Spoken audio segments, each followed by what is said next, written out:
नमस्कार दोस्तों, आप सभी में विराजमान परमपिता परमात्मा को मेरा नमस्कार। दोस्तों, आज मैं दुनिया की सबसे शानदार कौम की बात करने वाला हूं। यह है पारसी कौम।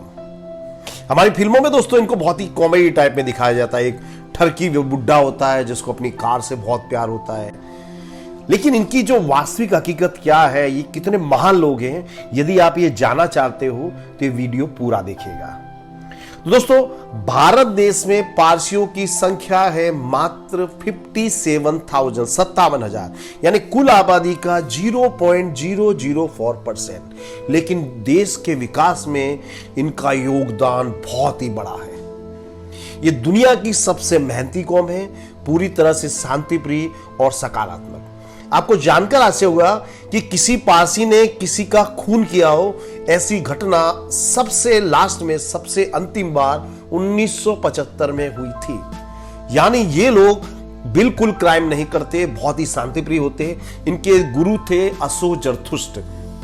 कहा जाता है कि वो दुनिया के पहले व्यक्ति थे जो हंसते हुए पैदा हुए थे। तो वही जो उनके गुरु के जो लक्षण है, जो आदेश है, वो उनके जीवन में उतर आए। और उनके गुरु ने उनसे कहा था कि हर व्यक्ति को धन कमाना चाहिए, वो भी भरपूर धन, क्योंकि धन से आपको नफरत नहीं करनी है। धन नहीं होगा तो आप जीवन में कोई विकास नहीं कर सकते। जैसा हमारे चाणक्य ने कहा था, धर्मस्य मूलम अर्थम। तो इस तरह से, यानी अगर आपको धर्म को भी बनाए रखना है तो भी आपको पैसे तो चाहिए। तो दोस्तों, आज मैं आपको बताने वाला हूं कि ये जो पारसी लोग हैं, ये हमारे देश में आकर कैसे बसे और ये इतने महान और इतने सक्सेसफुल क्यों हैं। तो आज से 1200 साल पहले ईरान देश में, पर्सिया में, जिसे पर्सिया कहा जाता, वहां पे पारसियों ने कुछ लोगों को शरण दी। ये उनकी सबसे बड़ी भूल। और उन शरणार्थियों ने इनके पवित्र स्थलों को नष्ट करना शुरू किया। उन शरणार्थियों ने इनका जबरदस्ती धर्म परिवर्तन करना शुरू किया। तो उस समय कुछ पारसी जो थे, अपना धर्म को, अपनी संस्कृति को बचाने के लिए जहाज में निकले। वो दुनिया के कई जगहों पर गए, कई देशों में गए, मगर किसी ने उन्हें शरण नहीं दी। तब उनके मुखिया ने कहा कि एक देश है भारत, वो हमें अवश्य शरण देगा। तो पारसियों का जहाज 1200 साल पहले गुजरात के संजाण बंदरगाह पर आकर रुकता है। उस समय गुजरात के राजा थे जादव राणा, उनका शासन था। पारसियों के मुखिया ने राजा से विनती की कि महाराज हमें शरण दीजिए। तो इस पर महाराज ने कहा, बहुत ही विनम्र तरीके से उन्होंने एक दूध से भला हुआ प्याला उन मुखिया के सामने प्रस्तुत किया, जिसका मतलब था कि हमारे राज्य में ऑलरेडी बहुत ही ज्यादा जनसंख्या है, माफ करना, हम आपका समावेश नहीं कर सकते, हम आपको शरण नहीं दे सकते। तो जो पारसियों का मुखिया था, उसने मुट्ठी भर शक्कर ली और उस दूध में डाल दी। इसका सीधा मतलब था कि हम आपके राज्य में, आपके लोगों में उसी तरह से घुल मिल जाएंगे जिस तरह से ये दूध में शक्कर मिली। और इतना ही नहीं, हम आपके समाज को समृद्ध बनाएंगे, आपके समाज की जो मिठास है इसको बढ़ाएंगे। तो राजा इस मुखिया के जवाब से प्रसन्न हुए। उन्होंने उन्हें पारसियों को भारत देश में रहने की, गुजरात में रहने की अनुमति दी। और सबसे बड़ी बात ये, उस मुखिया ने राजा से कहा कि महाराज, हम अपने साथ पवित्र अग्नि लेकर के आए हैं और हमारी आपसे विनती है कि जहां हम इस अग्नि को स्थापित करेंगे, उसके आसपास के क्षेत्र में, 5 किलोमीटर के क्षेत्र में कोई अन्य धर्म के व्यक्ति को प्रवेश की अनुमति नहीं देनी चाहिए। देश भारत, हमारा देश, पारसी शरणार्थी, फिर भी उन्होंने ऐसी मांग की। मगर भारत तो भारत है, हिंदू तो हिंदू है। उस राजा ने कहा, ठीक है, मैं आपकी संस्कृति और धर्म का सम्मान करता हूं और आपके जो पवित्र स्थल है उस पर अन्य कोई धर्म का व्यक्ति प्रवेश नहीं करेगा। तो यह बताता है कि भारत कितना महान देश है, भारत क्यों महान है, और दुनिया में कोई असली सेक्युलर देश है तो वो है भारत। तो इस तरह से भारत में पारसी आकर के बसे, उन्होंने भारत को समृद्ध बताया। दोस्तों, पारसियों के जीवन का सिद्धांत है खूब धन कमाना और उससे समाज के कल्याण के लिए खर्च करना। इसी सिद्धांत का पूरी तरह से पालन करता है टाटा ग्रुप। आपको जानकर आश्चर्य होगा कि भारत का सबसे धनवान बिजनेस ग्रुप रिलायंस नहीं बल्कि टाटा ग्रुप है। पर आपने ऐसा नहीं पढ़ा होगा, क्यों? क्योंकि वो अपनी आय का 67% दान करते हैं। तो रतन टाटा गुजरात के एक शहर से होकर के गुजर रहे थे, तो उन्होंने देखा कि एक स्कूटर पर पति पत्नी और उनके 2 बच्चे बैठ के जा रहे थे। काफी दुखद अवस्था थी। रतन टाटा को काफी दुख हुआ। उन्होंने निश्चय किया कि मैं एक ऐसी कार बनाऊंगा जिसे हर व्यक्ति, हर मिडिल क्लास वाला अफोर्ड कर सके, ताकि कोई भी फैमिली इस तरह से रिस्क लेकर के ट्रैवल ना करे। और उन्होंने लखटकिया कार यानी नैनो कार बनाई। जब पूरा देश कोरोना की महामारी से लड़ रहा था तो रतन टाटा ने कहा कि इस देश के लोगों की जान बचाने के लिए मैं पूरी संपत्ति देने को तैयार हूं। रतन टाटा के समर्पण को देखते हुए भारतवासियों ने रतन टाटा के लिए भारत रत्न की मांग की। तो उन्होंने विनम्रता से कहा, मैं भारत देश का एक सामान्य नागरिक हूं, मेरे लिए यही एक बहुत बड़े सम्मान की बात है। मैं भारत रत्न का हकदार नहीं हूं। यह विनम्रता। दूसरे व्यक्ति है हमारे डॉक्टर होमी जहांगीर भाभा, जिन्हें भारतीय परमाणु विज्ञान का पिता कहा जाता है। उन्होंने कैम्ब्रिज यूनिवर्सिटी से फिजिक्स में पीएचडी की। उनका सपना था परमाणु ऊर्जा के सदुपयोग से इस पृथ्वी को एक बेहतर स्थान बनाना। उनका मानना था कि परमाणु ऊर्जा में कोई बुराई नहीं है, कोई भी ऊर्जा बुरी नहीं होती, बुरा होता है उसका दुरुपयोग।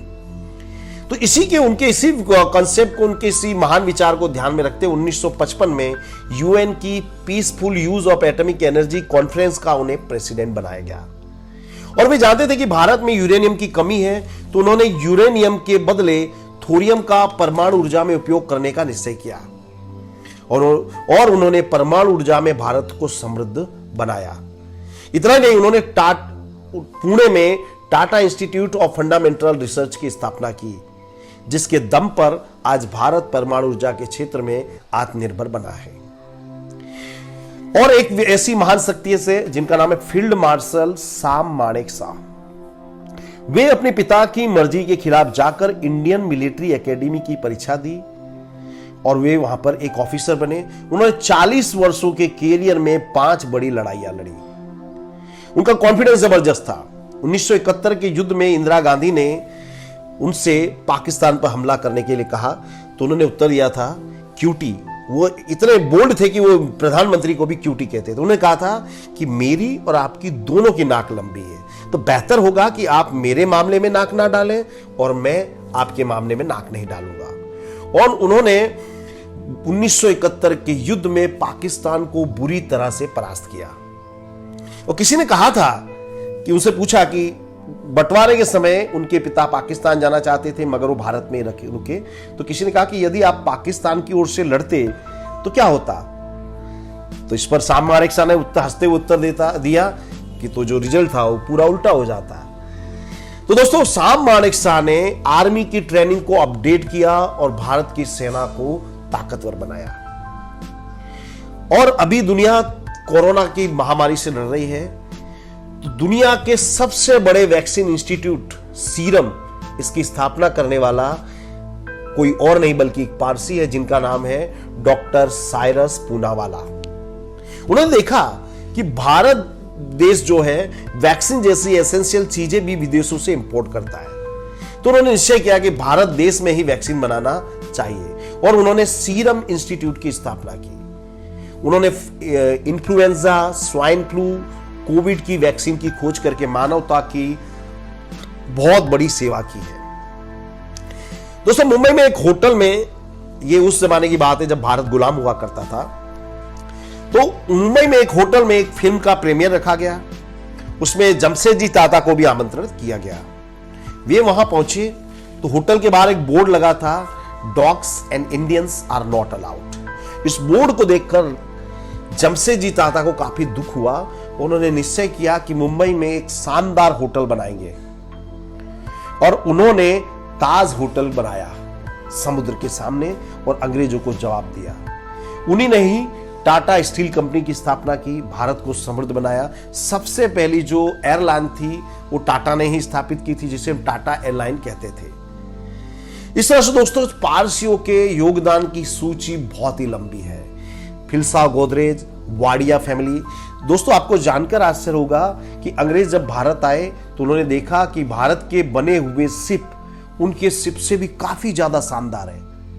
तो उन्होंने देखा कि जो वाडिया फैमिली है ये शिप बनाने में, समुद्री जहाज बनाने में काफी कुशल थी और उन्होंने उनको शिप बनाने का कॉन्ट्रैक्ट दिया। तो दोस्तों, प्रश्न ये होता है कि यदि भारत देश ने अगर शरण नहीं दिया होता तो तो आज ये शानदार कौम शायद इस दुनिया में से लुप्त हो जाती। और अगर पारसी लोग इस देश में नहीं रुकते तो हमारा देश, समाज में जो मिठास है वो नहीं हो पाती, ये शक्कर के दाने बिखर जाते। आई एम श्योर दोस्तों आपको ये वीडियो काफी अच्छा लगा होगा, तो इसे लाइक और शेयर अवश्य कीजिएगा। Thank you very much, have a nice day.